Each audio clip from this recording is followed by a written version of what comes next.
আসসালামু আলাইকুম সবাইকে। আশা করি সবাই ভালো আছেন। আজকে আমি সুন্দর একটি রেসিপি নিয়ে চলে আসলাম আপনাদের সামনে। এটা হচ্ছে বিফ প্যাটি তৈরি করব আজকে।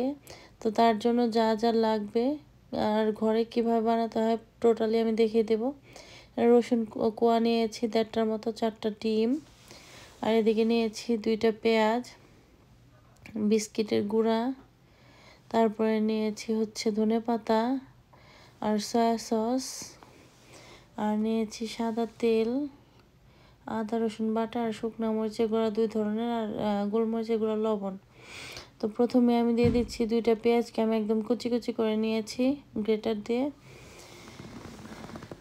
তারপরে দিয়ে দিলাম সব উপকরণ, শুকনো মরিচের গুঁড়া, লবণ আর হচ্ছে গোলমরিচের গুঁড়া 1 চামচ করে, সব এক চা চামচ করে, আর ধনিয়া পাতা 2 টেবিল চামচ। আর হচ্ছে দিয়ে দিলাম এখন রসুন কুচি, রসুনটাকেও কুচি করে দিয়েছি 1.5টা রসুনকে।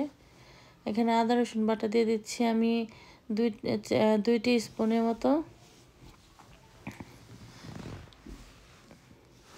তারপরে দিয়ে দিচ্ছি হচ্ছে 4টা ডিম।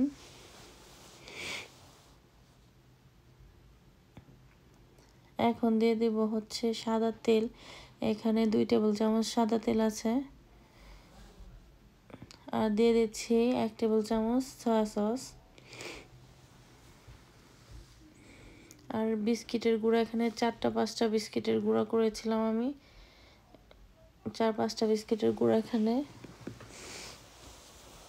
তারপর আমি এখন সব উপকরণ একসাথে ভালো করে মেশাবো, সুন্দর করে, একদম সুন্দরভাবে মেশাতে হবে।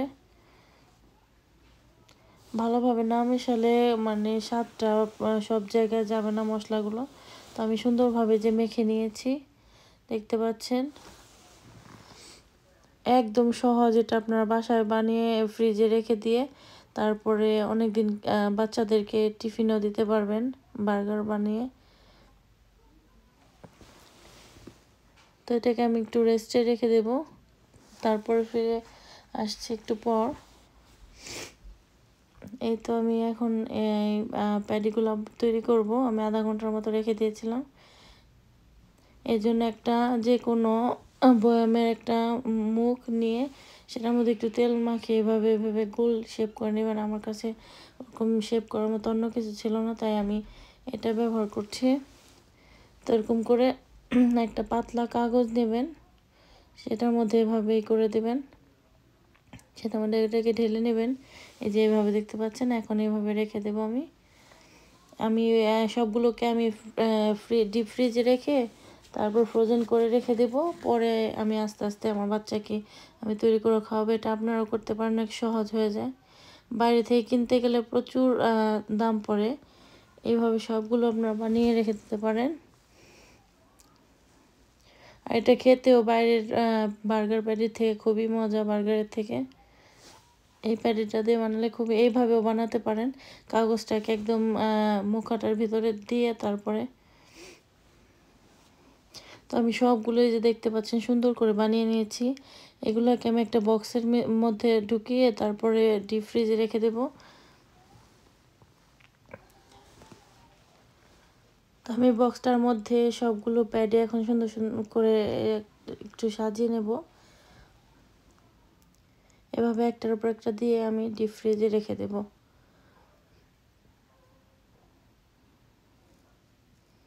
তো আমি টোটাল প্রায় 20টার মতো এরকম বানিয়ে নিয়েছি। এখন এভাবে রেখে আমি ঢেকে দিচ্ছি, মুখটা লাগিয়ে আমি এখন ডিপ ফ্রিজে রেখে দেব। এই যে আমি ডিপ ফ্রিজে এখন রেখে দিলাম। ফিরে আসছি এটা জমার পরে, ফ্রোজেন হওয়ার পরে। এই যে দেখতে পাচ্ছেন কত সুন্দর, এগুলো কিন্তু আলাদা আলাদাই হয়েছে। একটু টান দিলেই ছুটে যায়, কারণ এই জন্য কাগজ দিয়েছি। কাগজটা দিলে এরকম সুন্দরভাবে ছুটে আসবে। আপনি যখন খুশি তখন বাচ্চাকে বার্গার বানিয়ে খাওয়াতে পারবেন। আর এটা হচ্ছে ঘরোয়া পদ্ধতি, একদম হেলদি উপায়ে। তো এখানে একটা ভেজে দেখাচ্ছি। এখানে আমি একটু কড়াইতে একটু তেল নিয়েছি, আর এটা কিন্তু ফ্রোজেনই, আমি একটু করে নিয়েছি, আগে একটু বের করে রেখেছিলাম। কিন্তু প্রায় ভাজা হয়ে গিয়েছে। আমার বাচ্চা এটা খুবই পছন্দ করে, আপনারা বাসায় আপনাদের বাচ্চাদেরকে বানিয়ে খাওয়াতে পারেন। তো এখানে আমি একটা রুটি নিয়েছি, আর হচ্ছে প্যাটিটা আমি ভেজে এটার মধ্যে দিয়ে দিলাম। এখানে আমি শুধুমাত্র সস ইউজ করব, কারণ কি আমার বাচ্চা আবার অন্য শসা টমেটো এগুলো খায় না। আপনারা চাইলে সব কিছু সব সবজি দিয়ে করতে পারেন।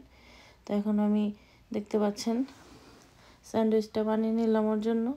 তো সবাইকে দেখার জন্য অনেক অনেক ধন্যবাদ। আশা করি আপনাদের ভালো লেগেছে।